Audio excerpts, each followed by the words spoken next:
अस्सलामुअलैकुम वरहमतुल्लाहि वबरकातुहू। मोहतरम भाइयों बुजुर्गों दोस्तों, हज 2024 में जाने वाले आज़िम किराम और जो वेटिंग में है, अल्लाह तबारक व तआला सारे हज्जों का जाना कबूल फरमाए, आसान फरमाए। जो बीमार है, अल्लाह तबारक व तआला शिफा अता फरमाए। मुअज्जज़ सामिन किराम, आज हम बात करते हैं हाजियों की रिपोर्टिंग क्यों 2 दिन पहले बुलाया जाता है। हाजी को जाना ज़रूरी है या कोई दूसरा रिश्तेदार, भाई, लड़का, मामू, चाचा या कोई और शख्स जा सकता है। उसमें क्या क्या डॉक्यूमेंट लेकर जाना है। अगर ऑनलाइन फ्लाइट बुकिंग रिपोर्टिंग कर दिया तो कब जाए।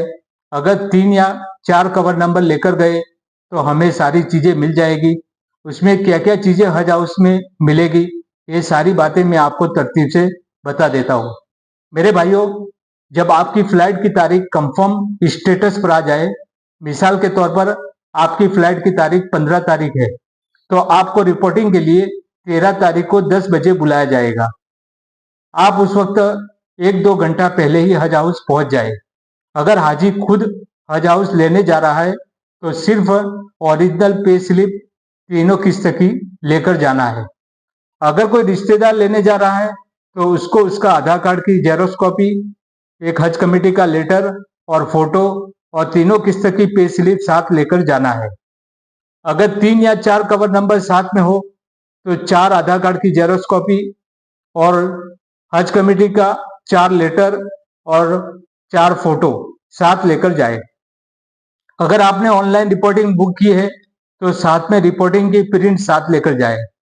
हाजियों को ये गलतफहमी है कि ऑनलाइन फ्लाइट बुकिंग, हाजी साहब, आपके कवर नंबर के पेज पर हज कमेटी की तरफ से फ्लाइट तारीख और टाइम दे दिया जाए। उसके बाद हज कमेटी को कंफर्म करने के लिए ऑप्शन दिया गया है, न कि बुकिंग करने के लिए। हज कमेटी की तरफ से दी गई तारीख और टाइम पर आपका सऊदी अरबिया जाना पक्का है। सिर्फ आपको ऑनलाइन रिपोर्टिंग करना है। जब आप सारे कागज जमा कर देंगे तो आपको टोकन नंबर दिया जाएगा।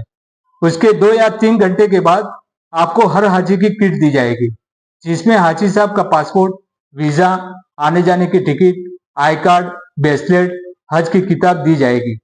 उसमें नाम, पासपोर्ट में नाम, वीजा में नाम, आई कार्ड में नाम, ये सारा वहीं पर चेक कर ले कि कोई तकलीफ तो नहीं है।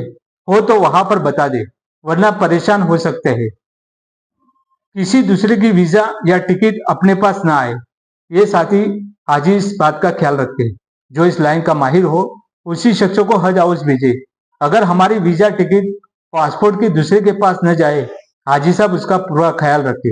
ये सारी बातें अहमदाबाद हज हाउस की करता हूँ। मैं रिपोर्टिंग के लिए 4 या 5 मरतबा गया हूँ। वहाँ अहमदाबाद का ये प्रोसेस है। आप अपने स्टेट के हज हाउस से राब्ता करके पूछ सकते हैं। हाजी साहब वैक्सीनेशन के बारे में सवाल करते हैं, क्या ये कोरोना इफेक्ट तो नहीं है। मेरे भाइयों, ये हज की वैक्सीन बिल्कुल अलग है, उसको लेना जरूरी है। उसके बगैर आपको एंट्री नहीं मिलेगी। वैक्सीन लेने के लिए डॉक्यूमेंट, मेडिकल फिटनेस सर्टिफिकेट की जेरोक्स, कवर नंबर की डिटेल और कोविड वैक्सीन की जेरोक्स और एक फोटो साथ में लेकर जाए। जो पहले फेज में मदीना जाने वाले हैं, किसी का अभी तक फ्लाइट की तारीख नहीं आई, मेरे भाइयों, वो भी 1-2 दिन में आ जाएगी। और भी बातें हैं, हम इंशाल्लाह अगली वीडियो में बताएंगे। जो साथी हमारी वीडियो में नए हैं वो हमारी वीडियो को जरूर सब्सक्राइब करें ताकि आने वाली वीडियो का नोटिफिकेशन मिलता रहे। अगली वीडियो में इंशाल्लाह मुलाकात होगी। खुदा हाफिज। अस्सलाम वालेकुम वरहमतुल्लाहि वबरकातुहू। लब्बैक अल्लाहुम्मा लब्बैक, लब्बैक ला शरीक लक लब्बैक, इन्नल हम्द वन निअमत लक वल मुल्क ला शरीक लक।